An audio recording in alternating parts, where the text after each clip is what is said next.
Monday, July 11, 2011. Ruth Pettis and Ted Taylor. Okay, Ted.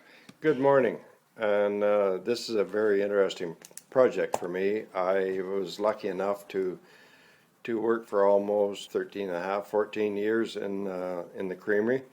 Your grandfather was there in those days. He used to come over quite regular and have a look around. My main job at the Creamery was making ice cream in the summertime, and in the wintertime I would make ice cream and pasteurize milk, and sometimes deliver milk. Sometimes I would help out in the churn area where we churned the butter, and quite often help with the cream when the cream trucks would come in. It was very, very active in the early 50s. We carried a lot of products in those days, butter being our main product we produced there. But along with that, we had ice cream, and we bottled a lot of milk. The milk in those days was, to begin with, was just strictly pasteurized and in the glass bottles, and the cream would rise to the top. And if your brother or sister stole the cream off the top, you got skim milk.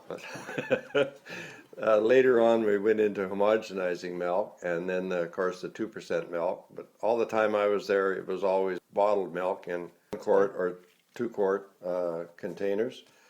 We used to ship that milk to all the grocery stores in Mindemoya. Also, the mail truck would pick up the milk and take it to Sandfield, Takema, South Bay Mouth, etc. And the other mail truck used to be Mike Smith's in those days. Mike's mail truck would deliver the mail to Mindemoya, and then he'd stop at the Creamery, and we put on 10, 15, or 20 cases of milk, which went to Providence Bay, Spring Bay, and Dryden's Corner, and so on. This was all pasteurized and homogenized bottled milk. Up to Gorbet too? No, we didn't go to Gorbet. There was another dairy in Gorbet, which was Purvis's Dairy, I believe. Okay. And yeah. Manitowoc had Mastons. Manitowoc had Mastons, but most of the milk in Manitowoc came from Little Current, from Farquhar's at Little Current, went that way. So we used to look after West Bay, down as far as Takema, South Bay Mouth, Sandfield, Spring Bay, Providence Bay, and of course Mindemoya, and the hospital at Mindemoya, and they were some of our larger consumers of milk products. In the summertime, in May, June, July, when the grass is lush, everyone's cows were milking pretty good at that time, so we would end up quite often with at least 2 churnings, and the odd time 3 churnings of butter.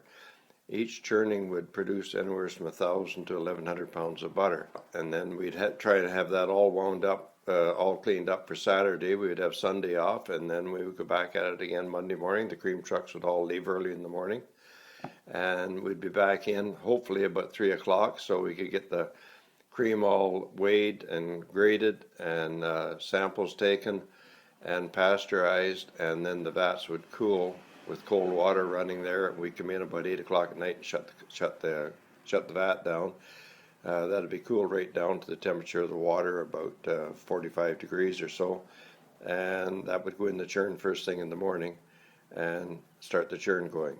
And so yeah, butter was a big thing. Monday to Wednesday they used to kill pigs. We would usually kill somewhere around between 30 and 40 hogs every week, and they were shipped to Sudbury on Thursday, along with 150 cases of butter. We used to buy eggs from the farmers, as if you had a few hens and you had some extra eggs, you could bring them in, and we had an egg grading station, and we usually had a girl would come in and grade eggs. These eggs were all in 30 dozen cases, and they would be shipped to Sudbury and sold from the stores in Sudbury. Just going back to the pigs. Yeah. The pigs came from other farms. That's right. The farmers owned yeah, pigs.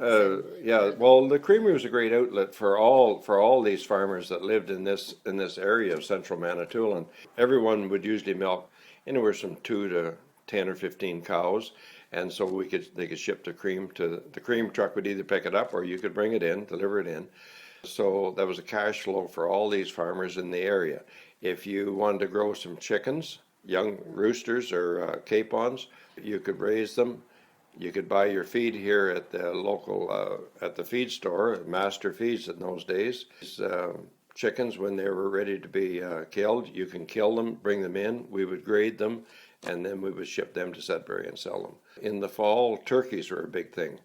You could either raise your own turkeys. If you had a turkey hen, you could let them set. If not, you could buy young turkeys, day-old chicks, and buy the feed here at the warehouse, raise them, use some of your own feed, and in the fall, they used to kill turkeys like they did have a buzz bee, where everybody would get together to help you buzz wood, while everybody would get together and help you kill your turkeys. And you'd come and help me, I'd go and help you.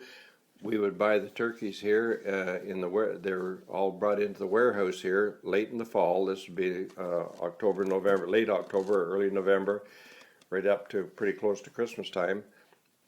These turkeys were all York dressed. They were graded for A, B, or C, whatever condition they're in. If they had one bad tear or a crooked breast, or maybe they were skinny or whatever, they would be graded down. And York dressed, they were packed in a box and marked on the end of the box a 10-pound turkey or 12 or whatever they were, all sorted, and they'd be shipped it out by the truckload in the fall for either Thanksgiving or Christmas. Who owned the trucks? That was Wagg's truck. Wags had a Wagg, fleet. yeah, did yeah, they no, not? well, They they had one truck that went to Sudbury every week. Oh, It went to okay. Sudbury with butter, eggs, pork, pigs on it. Pigs. And in the fall, they would maybe make an extra trip, maybe to Elliott Lake with a truckload of turkeys. Or sometimes Cooper's Transport would have a load to go to some specific place. Because sometimes industry would give a turkey for Christmas to their employees. Yes. So it could be someone, maybe one of the mines in the area would want 1,000 turkeys. So 1,000 turkeys, the weigh maybe between 12 and 15 or 18 pounds, would all go to one destination for Christmas. Ice cream is a big thing. On Monday morning, I would always mix up a batch of custard, you'd call it. We used milk. I'd have to crack about a half cream can full of eggs, went into that, raw eggs, and 300, 400 pounds of sugar. It used to come in a 100-pound bag, white sugar. There's some gelatin in there, and we used to use powdered milk as a stabilizer. That thickens it up and kind of makes it. And then we would pasteurize that and then run that through the homogenizer. And that would give us about 3,000 pounds or a ton and a half of this custard, all in 8-gallon cans. And then the rest of the week, Tuesday, Wednesday, Thursday to Saturday, I would use that. I'd bring out a can at a time and put it through the ice cream freezer and add whatever flavor we wanted to that custard. It could be cherry, strawberry, orange, chocolate, whatever you want. Or we might make a straight vanilla and we'd inject marble fudge, like a chocolate cream that goes all through it, or strawberry, or butterscotch was a big one. You'd put this here butterscotch flavoring through it. A lot of this went in 2.5-gallon tubs, and that would be scooped at different areas, different places that were selling ice cream. And we used to ship ice cream up the North Shore, Whitefish Falls, and all over the Manitoulin. We covered the whole island with ice cream. Yeah, and the ice cream truck would pull out every morning with another load. We would also put it in what we call half gallons. They were a square half-gallon container. We would fill them. We used to use the the pint bricks. We would fill them with different flavors, and we used to also make the sundaes. We take the sundae cups. We put a strawberry on the bottom or butterscotch or whatever, and then fill it with vanilla ice cream on top. Mike Smith, on the last day of school, will roll up to the Creamery and get ice cream sundaes for everybody on the bus. Is that right? I remember that. Yeah. Okay, yeah. On Sundays, I forgot about Now this ice cream, when it was coming off this freezer, is very much like what you get at Dairy Queen. It's kind of like it's froze that much. So right straight, we had to get it into the cooler as quickly as you can. It's about 25 below in that cooler. So you're in and out of there all day long. It was nice on these really warm days. Yeah. Slip in out of there with a couple of tubs of ice cream, because if you left it out very long, it would start to melt. But this machine, once you started to go, it would produce 60 gallons of ice cream an hour. Like ice cream is half air. Okay. when it whips Yeah. it up, if you take that custard and you whip it with it, and it makes it it's about half air. So you have to get it into the cooler there as quickly as you can as it's coming off. But with the 2.5 gallon container, you can make a bunch of little ones, and then all of a sudden, if you have to rush into the cooler, you switch the valve over, and it would start filling a 2.5 gallon container because it keeps going. Okay, So you had to pace yourself with the machine. The cream, when it used to come in from the farmers, every farmer's cream separator would produce the cream at different butterfat. You never knew exactly what it was. Normally it was about 30%, but it could be 25 and it could be 38 or anywhere in between. So when the can come in, if you ever see an old Wagg's cream can, you'll notice on one side there'll be a number. It could be, say, R25. On the opposite side, there'll be the weight of the can with no lid. And that was written, it might have been 21.5 pounds, 21 and a quarter, whatever. So first thing we do when we bring these cans of cream in, we would go around with a rubber mallet, loosen all the lids, and then we'd throw them from one to another, and they go down to the washing machine. So all these cream cans were sitting with no lid on them then. So you take the can and set it on the scales, and you can subtract the weight of the can, because the weight of the can is written on it. So you can subtract the weight of the can. You stir this all up, and you take a small sample of the cream. Put the lid on it. Now, while you're doing that number that's on that can, the R25, the girl or the guy that is taking the information, they go down these columns and look for that R25. There's all these different numbers, and as soon as you find it, okay, this is Jean Brown's cream. Right. So right beside it, it weighed, you've subtracted the weight of the can, so it weighs maybe, say 50 pounds. So you write 50 pounds in. Then they hand you the sample that you've taken out, put a lid on it. You write on that R25 or Ruth Brown or whatever the case may be on the top of the lid. It was just an aluminum lid, and you can write on it with an ordinary lead pencil. Okay. Then you would test that. You have to take that down to the testing to the office. Ada Hayner. Yeah, that's right. Ada Hayner or whoever. Yeah. There was quite a number of them different. Fay Bach was another one. Marjorie. Annabelle Smeltzer worked in there doing that for quite a while afterwards. Max Wagg said his mother did it for a while. Yeah, she could have. That was maybe Irene before Wagg. me. Yeah. But what you do with that, you put a sample, a measured sample of this cream in a graduated tube, and you add sulfuric acid to it, and then you spin that in a centrifuge, and then the fat will separate. The acid will separate the fat, and it will rise up in the graduated tube, and you can measure it and say, oh, 32% butterfat. So now you multiply 32% butterfat times the weight, and you're paid for the butterfat you get. Okay. Yeah. So everybody is paid just for your butterfat. Yeah. Okay. Yeah. So you might have maybe 28 pounds of butterfat or something in there, and so that's what you're paid for. Every check was different. Yeah, every check would be, everybody's because there's a weights of the cans, and you might have 3 cans of cream. The next person maybe only had 10 pounds. Because it depends. I mean, some people had 1 cow, and some people. I knew one farmer got into it pretty heavy at one time, and he had a 8-gallon can of cream every day. So he had 7 a week. Yeah. So all of a sudden, if you want to specialize, then you can increase your cash flow there significantly. Yeah. Mm-hmm. And then that cream, of course, after we've taken the sample and so on, and if it tastes okay, you also did a taste test on every can.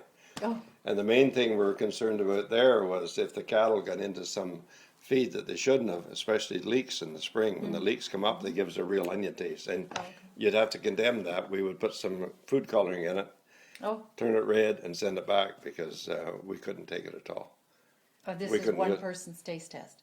Who taste tested? Well, whoever's doing the sample. It was usually Huey Lahead, or I have done it. There's lots of people have done it. Okay. But yeah, you don't swallow it. You just taste it, Yeah. let it roll around, and you use the spittoon and it's The gone. spittoon. Yeah, yeah, because, you'd be full of cream there. Yeah. I mean, yeah, you'd do 300 or 400 cans a day or something, Yeah. maybe, Okay. So, yeah.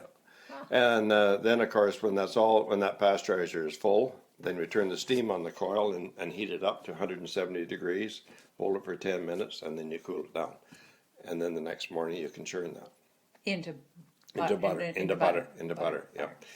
Another thing I should mention here, when I was making that ice cream mix, I'm backing up a little bit. No, that's I also used to use unsalted butter to bring the butter fat up of that custard. I used to add unsalted butter to that, so we would set some butter aside every once in a while, or sometimes we would even churn unsalted butter. Some people liked unsalted butter. We didn't sell a whole lot of it, but and it was marked out right on the wrapper. But also we would set some aside for to go into the ice cream, unsalted. We didn't want salted butter in the ice cream. No. Yeah, yeah. Okay. Butter was our big thing. There was times when I was there that we couldn't produce enough butter here in the Manitoulin, and we imported butter, and we used to rework that. That would come in by transport, and it would come in the wooden boxes, and just a parchment liner around it. It wasn't divided up into 1 pounds. It was bulk, and we got some from Quebec. We got some from other creameries that had more butter than they could sell. We seemed to have lots of sale for Wagg's butter. It was known right across the whole north here, really. And How far north did it? I really get it? couldn't tell you. I know a lot went to Sudbury. Sudbury is a big one. Elliott Lake was another one. A lot went to Elliott Lake. In the 50s, Elliott Lake was booming, and there was a lot of camps up there. So there was a lot of butter went up to areas like that. But I was never out on that end of it. I never was involved with the sales as far as that goes. I never drove those trucks that did that. Anything I did was just local around here usually. Yeah. But Wagg's butter was really popular, and of course, like I say, it was really important to all these little farms here in Sandfield, Carnarvon, and Campbell Townships. Every little farm usually had 2 or 3 cows, at least 2 or 3 cows. Some farmers were bigger and had more, but that was a cash flow. That cream check was every week, and it would buy your staples, your necessities. You can make your own maple syrup, and you can maybe even grind your wheat and make your own flour, but you can't make your own pepper or salt or tea and coffee and all these other necessities. So all these little farms, and they were all mixed farms. The Manitoulin Island was always mixed farming. For Western Canada, you have a big grain farmer or a big beef farmer or a big whatever. Manitoulin, they might have a couple of sows, so they'd have a couple of batches of pigs every year. So they'd have some pork to sell. They would have the cream check every week. They might sell some maple syrup in the spring. They might sell some turkeys in the fall. In fact, my grandmother herself, she had 2 turkey hens and a gobbler. So you need a male turkey to have little turkeys, but that was her Christmas money. And in the fall, she'd have 20 or 30 turkeys to sell, and that was her money for Christmas presents and all that kind of thing. So that's how these little farmers around the country how they operated. So the turkeys were killed at the creamery? No, they were always killed on the farm. farm. No, we didn't have a eviscerating plant here as such. Okay. We did kill pigs here. Pigs. Yeah, Yeah. but not turkeys. No, that's when the farmers would all get together, and I would help you, you would help me, and they go from farm to farm killing turkeys in the fall. And they usually did it after the weather started to cool down, so they keep better too, because a lot of people didn't have refrigeration.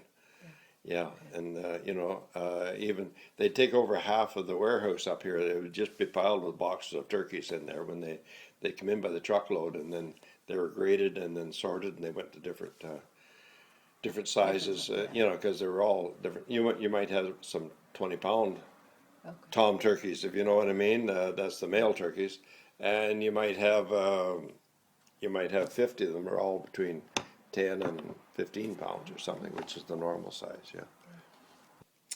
Let's just talk about the chronology of the creamery.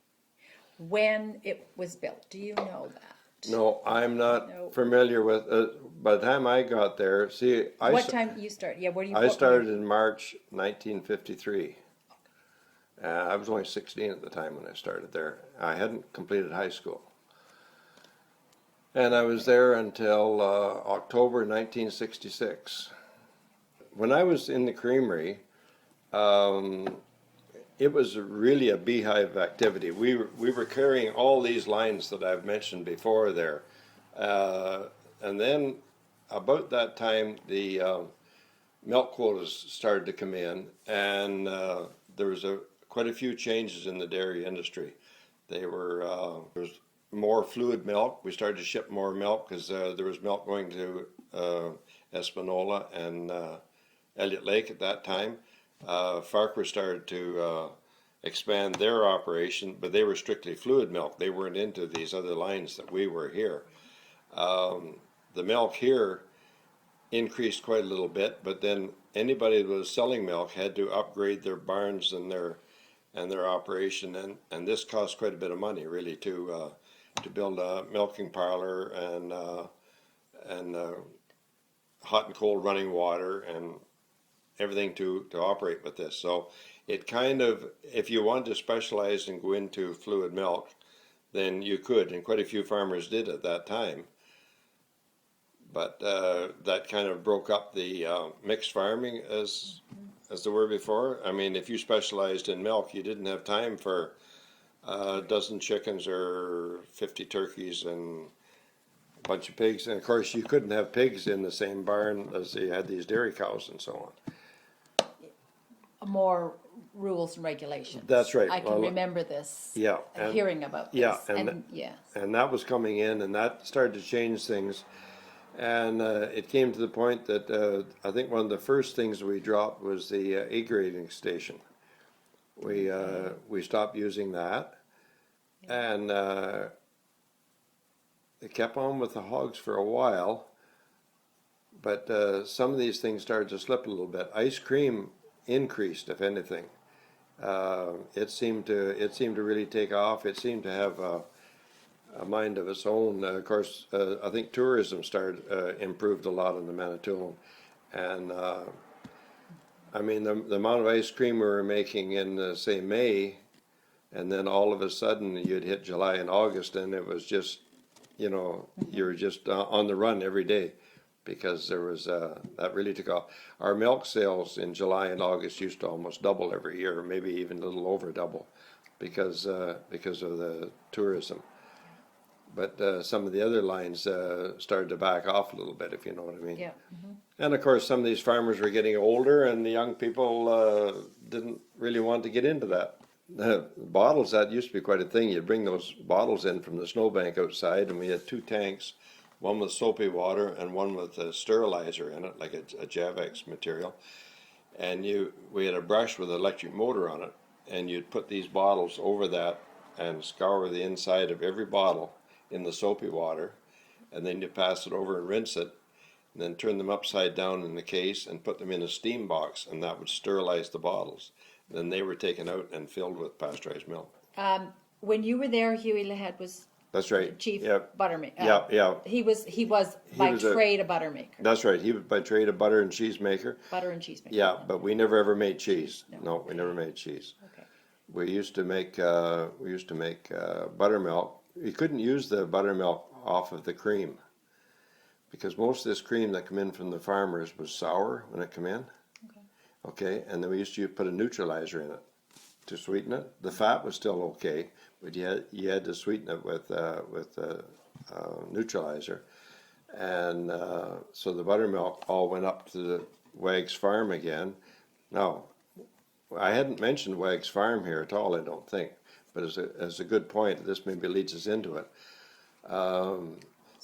Your grandfather had introduced Ayrshires to this area, which is a dairy herd, and they produced most of the milk that we use for bottled milk on a regular basis. Now in July and August, when the tourist trade, sometimes they couldn't keep up because we needed extra milk for making ice cream and extra milk for the fluid milk or bottled milk.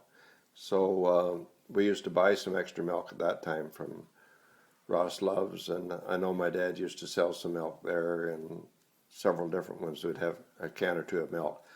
But yeah, we just couldn't keep up in the summertime. But he had this big herd of Ayrshires, but the only one on the Manitoulin, and a lot of people went into Holsteins afterwards. But he had the herd of Ayrshires, and he also brought in Yorkshire pigs, purebred Yorkshire pigs, sows and boars. And he raised, they had the pig farm there, the pig barn. Up at the Hare Farm. Up at the, yeah, up Where at the the, Hope Farm. yeah, Watson Smeltzers. that's right. Ran it, yeah. That's I right, remember up that, at the yeah. Hope Farm. Yeah. And so a lot of these pigs that we killed every week, whatever was available from there, we brought them. And then if you had a farm, you had 8 or 10 pigs, you notified the office here. We had some, and quite often we would send the truck out and they'd pick up the pigs at the farm, bring them in and slaughter them and process them. And they would go as a hog carcass, clean, scraped, no hair on them, and ready for to be cut up to pork chops, hams, or whatever you wanted. Yeah. I can remember Roy Pyatt. Yes. Yes, Carrying walking a half, across with a pork over his shoulder from half, the creamery. half a pig. Yeah. We cut it right down the Yes, backbone. he Yeah, just put it over his shoulder, that's right. flies and dust and all, walking across to the store Yeah. to sell it. And then he'd cut that up Yeah. and cut it Sell up it, into chops. yeah. Yeah. That's right. Yeah. Yeah. No, you can't do a lot of those things. No. No. He had the other farm as well, right? Yes, Down they here, also had the hare farm the Hare down Farm. And what was that farm called up there? Do you know? No, I really I don't. don't know I know that the house on that originally was the hospital. The hospital, the old Yeah, hospital, Doc Davis, or was Dr. it? Davis's had it. hospital, yeah. Yes. But the actual, I really couldn't I tell don't you. know. I know Watson Smeltzer ran it for Ran a it. long time. Yeah. Yeah. And they just took it down. It Yeah, just was, just a few days ago, yeah. yeah. Yeah. And then Well, yeah, a couple of months ago, I guess, a month and a half ago now, yeah. yeah. And then I remember the farm down here, the Hare Farm. Where Ron Beck lives now. Ron yeah. lives now. Ron bought it at a Yeah. company, but Yeah. it was. I remember Rio Hartley running. That's that right, one. I don't know yeah. who else did. Yeah. Just from my time here, Yeah, that's Rio Hart. There was a lot of different Yeah. people on that one. Yeah, because they did milk a few cows for a short while there, but they did most of the cows up there. yeah. Yeah, up at the dairy barn there. It was set up as a real dairy farm. I mean, it was set up. I'd mentioned earlier about whitewashing and milking parlor and milk coolers, and Yeah. you need all that kind of stuff if you're going to be into fluid milk property. Yeah. And then of course there was a fleet of trucks. There was the one truck went to Sudbury every week. That was independent. Then there was the one cream truck that Ken Smeltzer drove for years. Roy Chisholm drove it before Ken Smeltzer did, and we had the ice cream truck that used to cover the whole Manitoulin and the North Shore every week. It had a different route every week. It would go to a different area, and in the back of that, he would pick up cream too and bring back from over in the North Shore down around through Lee Valley and so on. Floyd Smith was on that a lot. Harold Hayner drove it a lot at one time. I don't know who else. And I know I was busy making the ice cream to have it ready for them for the next morning to go again. Yeah, so yeah. And I think he went up right as far as Elliott Lake almost with that ice cream truck. But the other one went basically to Sudbury with butter every week, eggs and hogs, and different times a year he would have turkeys, and he'd also bring groceries back for the store. Ah, Yeah, yes. a lot of that came from the wholesalers in Sudbury back to the grocery store. Right. Yeah, And the feed. There was the feed store out yeah, behind. the warehouse there. Yeah, Warehouse. which is Route 50 now. Yes. Yeah, well, that before that there used to be a feed store up where the post office is. Now that had been a grocery store or something, and I think your grandfather bought that, and I know that was a feed feed and flour and sugar and all that kind of stuff. Then they built this other one down here, which was this one down here was pretty well designed. I think maybe Doug designed that, but it was Doug Beck's. Doug Beck's Yeah, designed it, yeah. but it was pretty well laid out for.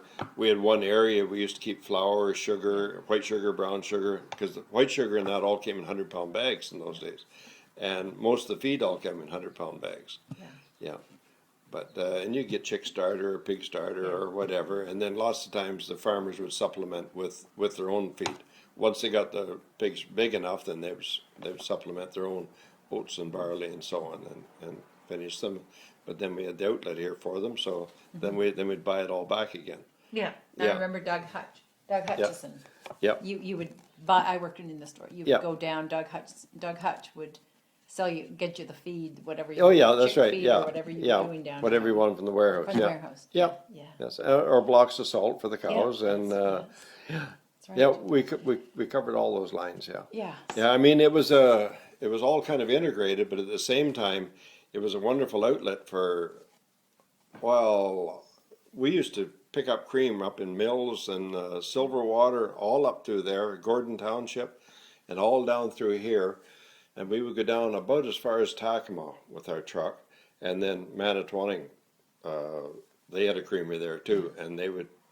So that was just about the line there between Sandfield and Takima, where we would pick up, and then they would pick up. But then we had customers that would come from Manitowoc, whether they liked our grade better or our weight or whatever, but they would deliver the cream right here to the creamery. Really. And in time, they bought out Maston's. Yeah, I think they Creamery. did at the end. Yeah, at the end. That's after I had left. Yes. I wasn't here by that time. Like anyone can bring a can of cream in from anywhere. Like lots of times, if you're slightly out of the way of the cream truck, then they would deliver their own cream in. Yeah, yeah. And the number of employees, any concept, how many people? It would almost double.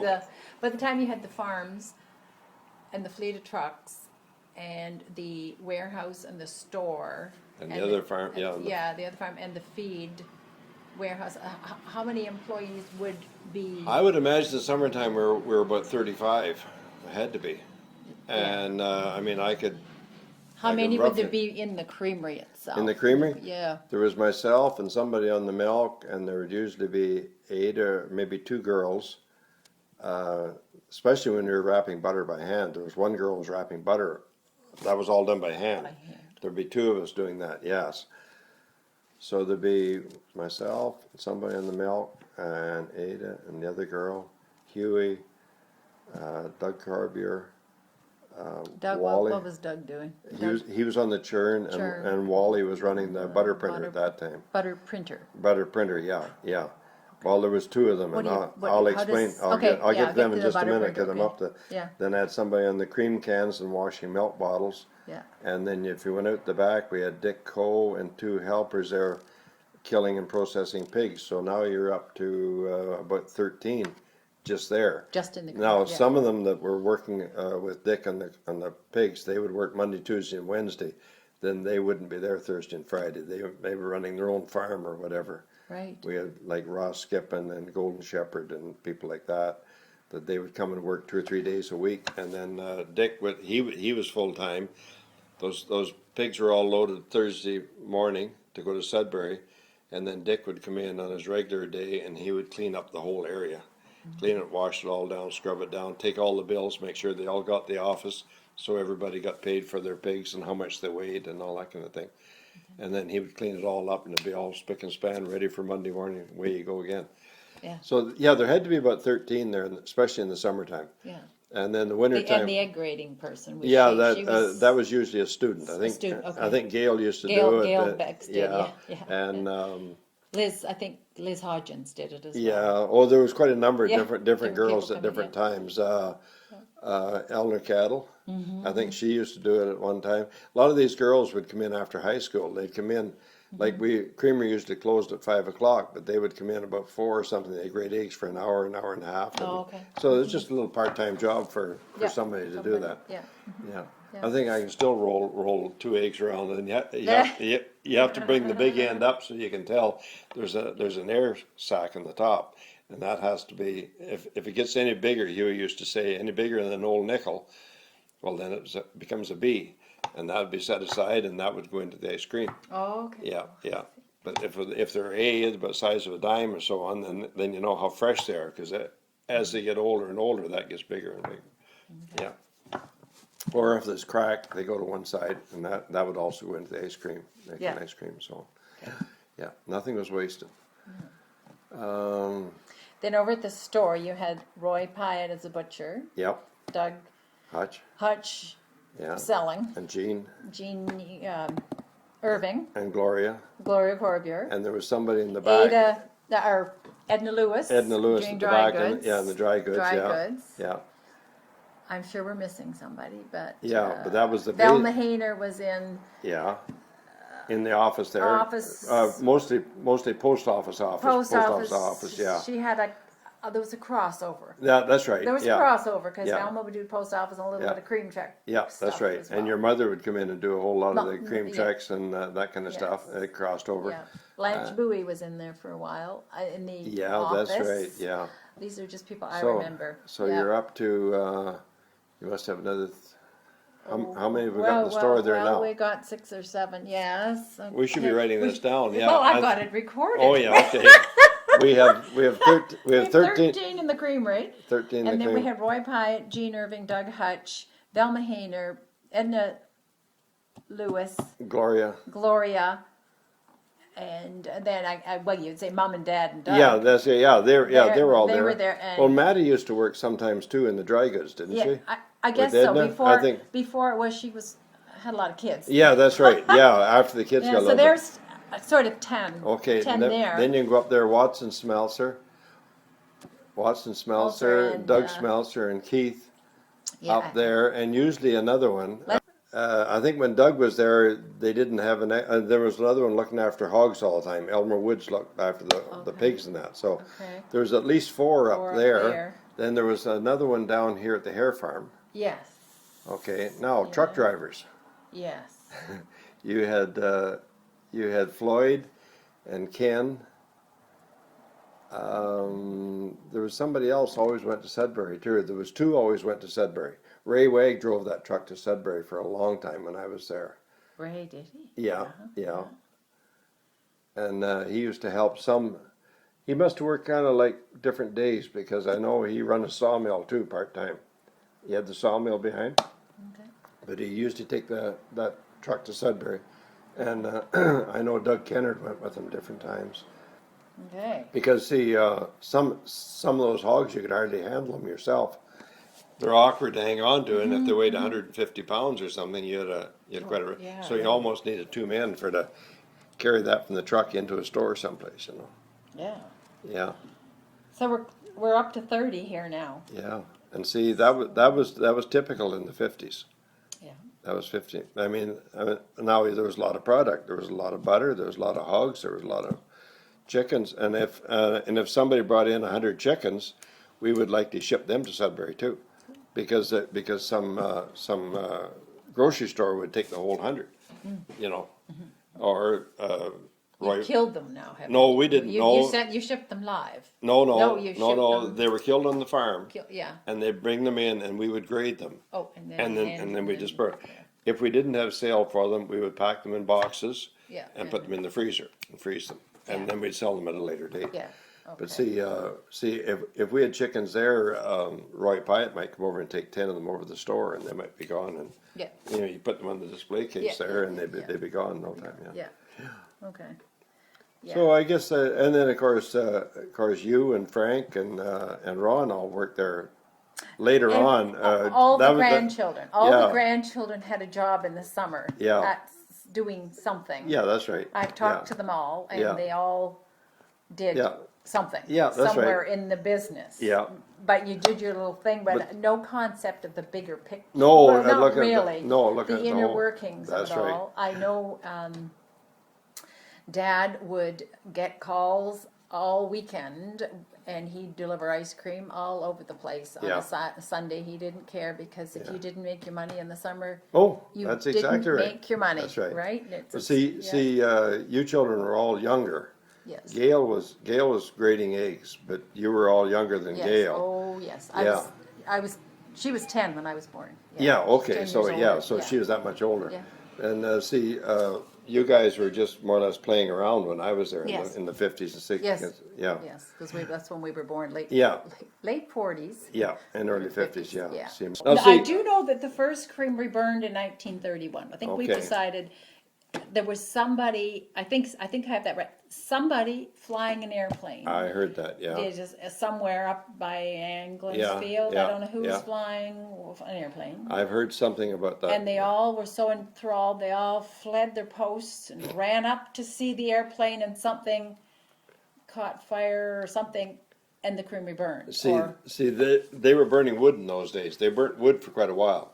Okay. And they used to cut wood down here, and that's another chore these guys used to do, haul wood, when things started to get slack in the fall. Wood lots, yes. Yeah, he had the wood lot lots. across from where Doug, was living down there, when Doug and Matty lived. Yeah, yeah. All that lot, Yeah. and then across the road from it, yeah. Yes. Okay. Yeah, Oh, but then by the time I got there, it was all coal. Ah, We burnt coal all the yes. time I was there. I remember the coal pile. Yeah, yeah, yeah. Yes. Yeah. Yes. So they would have been burning wood in 31, presumably. Yep, that's right. Yeah. Yeah, they Now, would- did yeah. the whole thing go to the ground and I they really, rebuilt? I really don't know. That was before. See, I was born in '36, Yes. so How do we? Yes, and I yeah. know that Mike Smith was a fire department of one, I think. yeah, Was that's he right. not? Yeah, basically, and then The Creamery whistle. Do you know Yes. anything about that? no, but I know it was a steam whistle. I've operated them at the mines Oh. up there. We used to operate the mine, and that's Okay. operated right off the steam boiler. Okay. Yeah, and I think they used to blow at 8 o'clock, 12 o'clock, 1 o'clock, and 4 o'clock or something, or Something. 5 o'clock, I guess. I think it was later and later. It didn't all. I'm not sure when the steam whistle came in, but was it always? No, it was before always- my time. We didn't use it when I was there. Okay. No, I no, just- we had steam. We had lots Yeah. of steam. What- Well, how- the how- boiler was changed just Oh. before I went there. The boiler that was there was not the original one. Okay. That was the new boiler. I think in I would suggest maybe late '40s, maybe right after the war. Okay. Yeah, it was a Robert E. Bell, the last one that was there. I know that Okay. because I had to use that when I made my application to go and write my Oh, exams. okay. And Okay. it was a Yeah. Robert E. Bell with a firebox on it. I know that. Okay. But Yeah. that isn't the boiler that they had back in those days. No. In fact, that could have even been a converted steam engine. You never know. No. Lots of things Lots of happen in order to people get steam. Got Now, yes. and I'll see the early creamery operated with a line shaft, and they used a line shaft in this one. Now, a line shaft replaced electricity.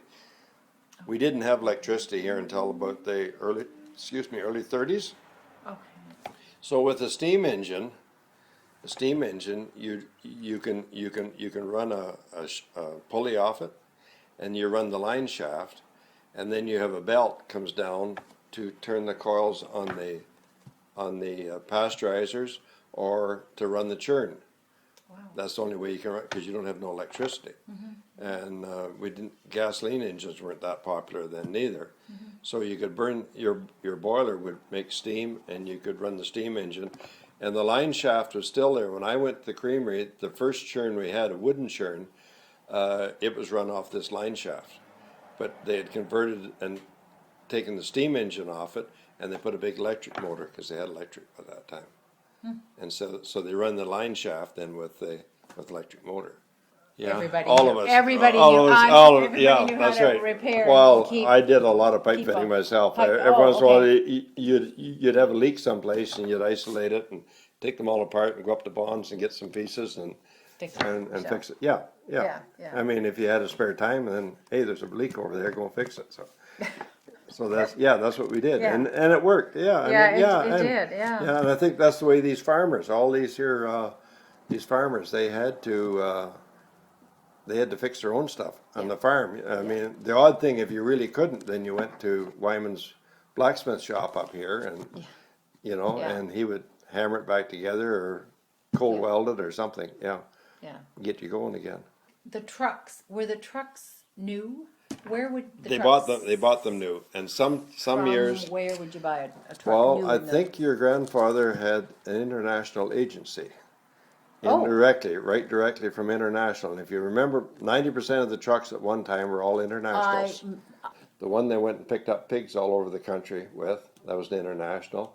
We had one with varnished boards on the side of it. Do I you remember that one, yeah. Okay, we used to use that for delivering stuff around town here. Yeah.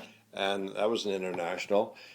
The truck that Ken Smeltzer drove all the time picking up cream was an international.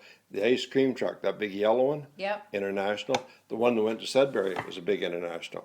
Okay. And then a little later on, your dad bought a van, a brown van that had Waggs on the side of it. It was a brown color. We used that for delivering milk around the stores and stuff around here. Remember that one? And then they bought a Dodge. They used to pick up cream, just the short run. The short run, I think, was down here by Silver Bay and out to Rockville. Okay. And they would use that one for it. It had dual wheels in the back, and they had short racks about 3 feet high, and it was dark blue.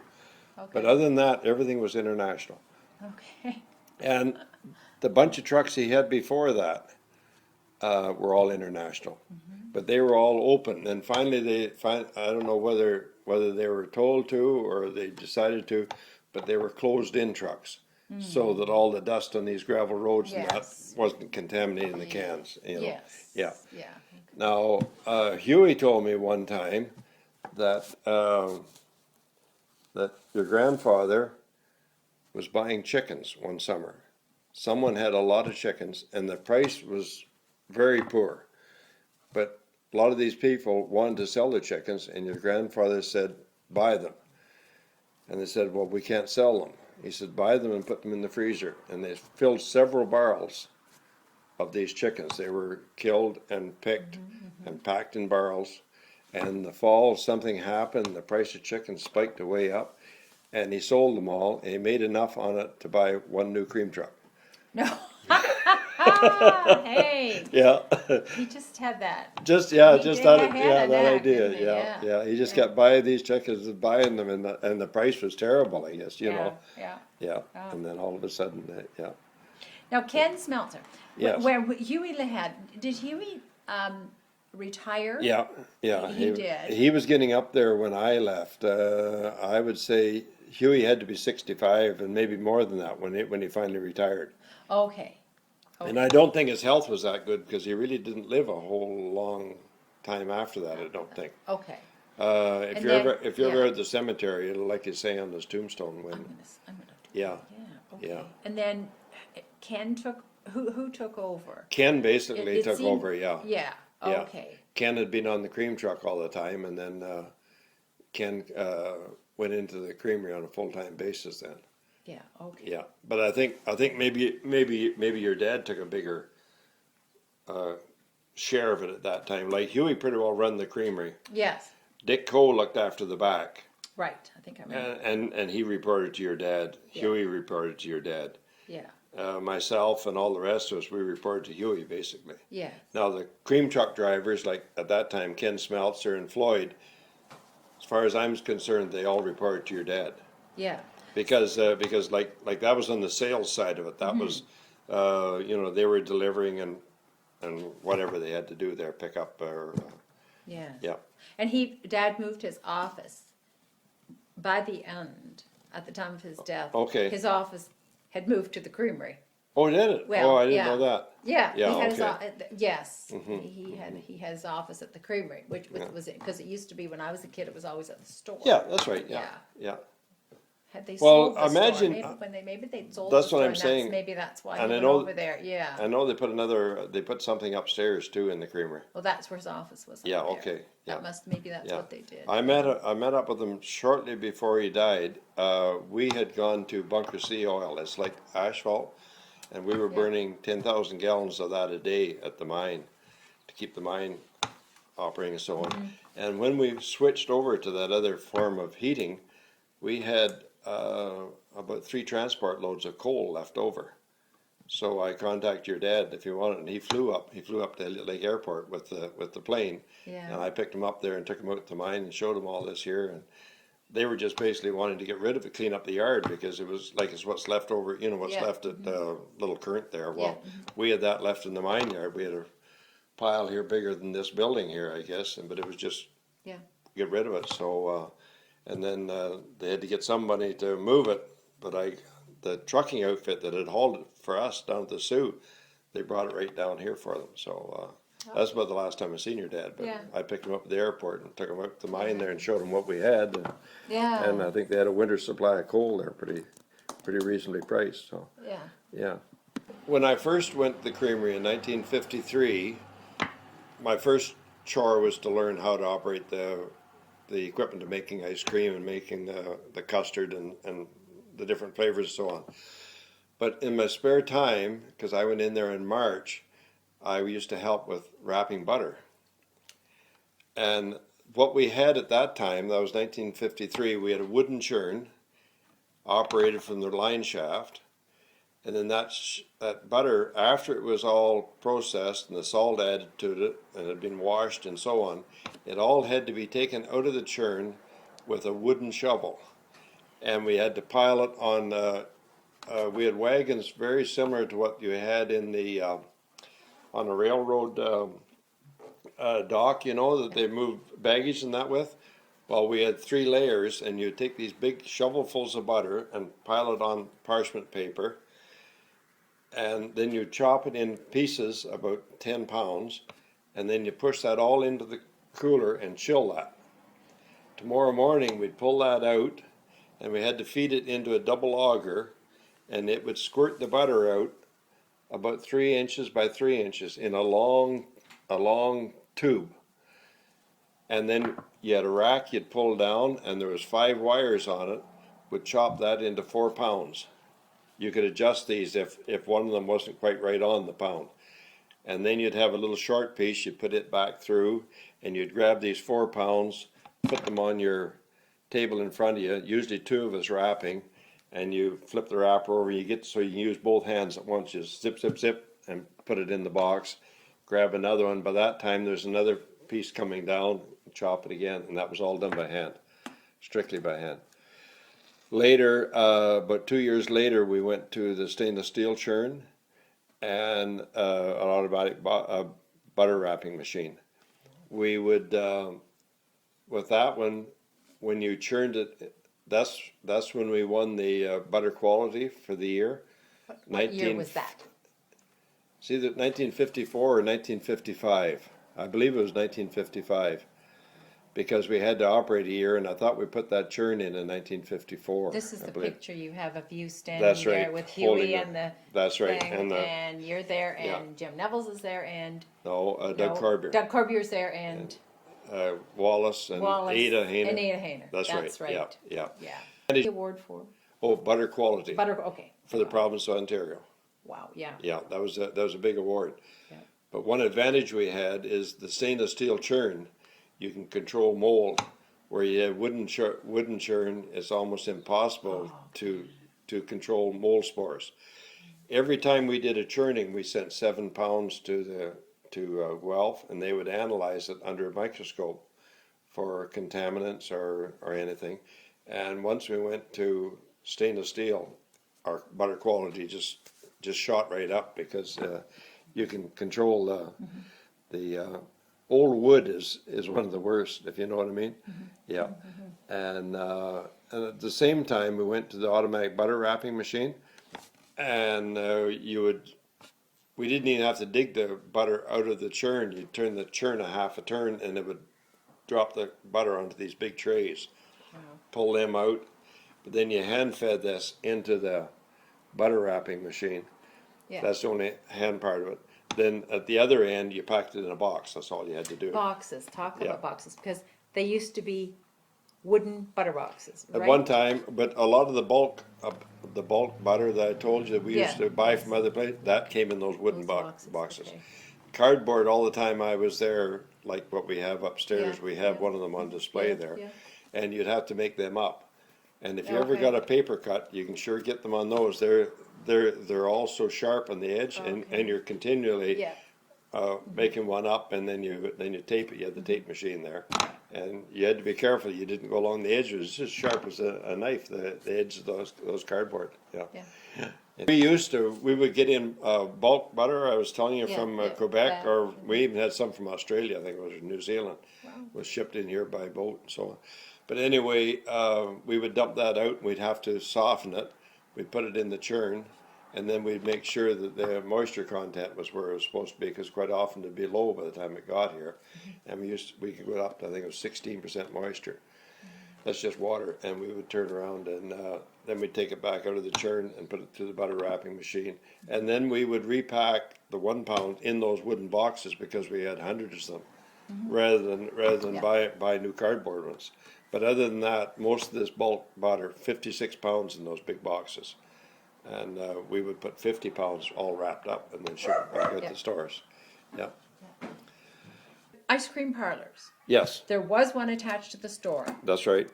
and I don't know why it started and stopped. Any idea why it started? I and stopped? really don't. I remember it being there, and there used to be a pop machine on the step out on front. And I think at one time there, I think we even used to bottle some pop, but that's before I was there. I think it was Stubby they called it or I something. remember studying. Yeah, yeah. But the ice cream parlor, and I know they had those nice little round little tables and chairs that were wrought iron, kind of a twisted quarter-inch iron chairs. But it didn't last very long for whatever reason. And I remember before I started at the Creamery, but when I was there, I don't think. but when you were at the Creamery, you couldn't come to the Creamery and get an ice cream cone then, could you? No. No. I- That came after, I think, after Farquhar's bought Waggs. That's right. After Mom and Dad died. They They made an instituted- outlet there and sold ice cream there. That's yeah. what I thought. Yeah, Yes, yeah, that was one thing Yeah. I The had. only thing I used to do, I had ice cream cones there all the time, and lots of times somebody would come in, Yeah. maybe wanted to get a case of butter or something, and Yeah. I give them an ice cream cone, but they Yeah. couldn't pick. They had to get what was coming Yeah. off the machine. But it was very much like Dairy Queen ice cream, like soft. That's yeah. before it was froze hard. Yeah. Yeah. The other thing I did quite a bit of was shipped milk, ice cream, butter out to I was usually working at the front end of it. Yeah. So lots of times when the mail trucks would come in, Yeah. there might be 4 or 5 cases of butter or 4 or 5, 6, 10 cases of milk being shipped to Andy Watson's or Ward's in Rexwood. Takima, Yep. Province Bay, McDermott's, McColeman's store, I think it was in Spring Bay at that time. Later turned into Bowie's just around the corner. But that was every day. So there was, and then there was other people would come in too that were that had an account with Waggs. They would come in like from Treasure Island, and they might get a couple of tubs of ice cream and a case of butter and maybe 2 cases of milk. So this was going on out through that front door there all the Yes. time. Yeah. And like you say, it would be very difficult to take a tour through there because, you'd be right in the middle of this stuff Yeah. going on. And then we had so much other stuff around, like we had sulfuric acid there for testing the cream. And like you say, steam hoses and that big churn Oh, spinning I away remember there. that. That was Was a huge, beautiful. yeah, Yes. that's right, yeah. The assets, after Mom and Dad died, Farquhar's bought it, then before the Creamery was torn down, where is the butter churn? I would have no idea. They had bought another churn. I went in there about 5 years ago, and they had 2 churns sitting down the main floor. 2 butter churns. 2 butter churns. Did And the they reason for continue that, did they continue to make butter there? yeah, they still continued to make butter right up to last. But they didn't call was it Waggs, did they? no, it was No, Farquhar's. Farquhar, they just Farquhar's, changed yeah, the- yeah, yeah. changed the name on the Yeah. wrapper. But their cream was different by that time. Now they got the milk coming into the dairy, and now they strip 1.5% of the fat out of it, make so much. 2% milk is your main commodity now. So take that 1.5%, strip the cream out of it, put it in a 200-gallon container you can pick up with a forklift and bring it over here, pasteurize it and churn it, make butter out of it. And the fluid milk goes on. But back in my days when I was doing it, the farmers had their own cream separator on the farm. They separated the cream out of it, and the milk went to a calf. We never ever drank skim milk. No. No, I wouldn't drink. I wouldn't drink skim milk. Wouldn't even ship it to the pigs, really. We used to feed it to calves, but that's all. Yeah. Times have Yeah. changed, yeah. Yeah, and then see now we got 1% milk, 2% milk, and then your regular in a red bag. That's the regular cow's milk, and that's what you used to get in the glass bottles, and the cream would rise to the top. Yes, I remember those. Yeah. Yeah. But see, it's better to do it this way. You can charge more for the milk, take that cream, make it into butter, and sell the butter back to somebody. Yes, Yeah, yeah, you're still using the fat. yeah, you are. Yeah. Anyway, Thank you, Ted. You're more than welcome. It's been. I hope it works for you. Well, even get something out of it. It's been fascinating to me. Yeah, I know. Fascinating. This is But all I still stuff. think it was really something for all, like when I first started, all these little, like he was just talking about, Yeah, all all these those little little farms. farms. And they had no other, there wasn't welfare and stuff like No. we have today, you know? And so, I mean, even a widow could milk 2 cows and sell a bit of cream and sell a few eggs and, Yeah. you know. Alan Tustin just told me yesterday, he came over, we're down at Pirates Cove, he Yeah. came over to tell me that it was Wags that kept people going during the Depression. I think so, yeah. Because Yeah. they could produce this, Yeah. if they get their little cream check or they get That's some right. sort of a credit back. Yeah, that's and then right. they could buy their goods at the store, as you Well, said. you know, a lot of them bought more goods than what the cream check would cover. But then in the spring, when the cows went on grass like this, they would produce more cream, and then they could pay that store bill down. Yeah. But you must know what they had in store bills. That was just, I mean, Yeah, your they- grandfather had a huge. He was, and I don't think, I've heard this a couple of times, but I don't think he ever foreclosed on anybody. No, I don't think To so. my knowledge, I don't think he ever There did. was a tremendous file. Yes. I remember the file Of- of the names. You would just add it Yeah. to it. Yes. And I think Add another just, bill to it, yeah, add another bill yes. to it. And I guess And you come in and buy some more and put it on Put it on. the cream bill, yeah. yeah. So there was a Yeah. goodwill, I think. I going think, there. yeah, I mean, Yeah. he did a lot for the people in this here whole island, area, really. you know. Now, as you got farther afield, you know, Yeah. they would drop out the cream check and maybe they would do the grocery shopping then in Gorbet. If you live Yes. 2 miles out of Gorbet, why would you drive to Mindemoya? Well, Yeah, but that's, you know. yeah. But, yeah, but Yeah. no, I mean, what that creamery meant to this here whole area. And I mean, I don't know what would have kept it going. I guess location is one thing. To have a slaughterhouse right in the middle of town, Yeah. like nowadays, Yeah. if it had Yeah. been, if the whole creamery was rebuilt, say south of town or north of town, up closer to where the septic sewer system that is, or the other way outside of town, because getting rid of the whatever's left over when you're washing butter, I mean, you can't feed all that to the pigs. We used to send the buttermilk up. They used to have the buttermilk wagon. Do you remember that? It went up. They had the old buttermilk wagon. They pull it with a tractor and take it up to the farm, and they fed the pigs all the time. Because, like I said, that was they had neutralizer in it to sweeten that sour cream, so you didn't use that for human consumption. Yeah. But it was hard to do that right in town. And I think if they'd had a location, well, at one time I thought they were going to buy in, like Massey Dairy was for sale, and they never did. There was a little bit of hum and haw on whether they were going to or they didn't. Farquhar's bought it, and then Farquhar's went into Elliott Lake when that got rolling in 55, 56, 57, and all of a sudden you had as many people in Elliott Lake as you have the whole Manitoulin Island. Yeah. So there was an outlet. Now we put a lot of butter into there, and a pile of turkeys went in there, but we didn't put the fluid milk in there. That was all Farquhar's. And a lot of that came out of Little Current, and then they expanded into Espanola and centralized there. Yeah. But Yeah. yeah, Yeah.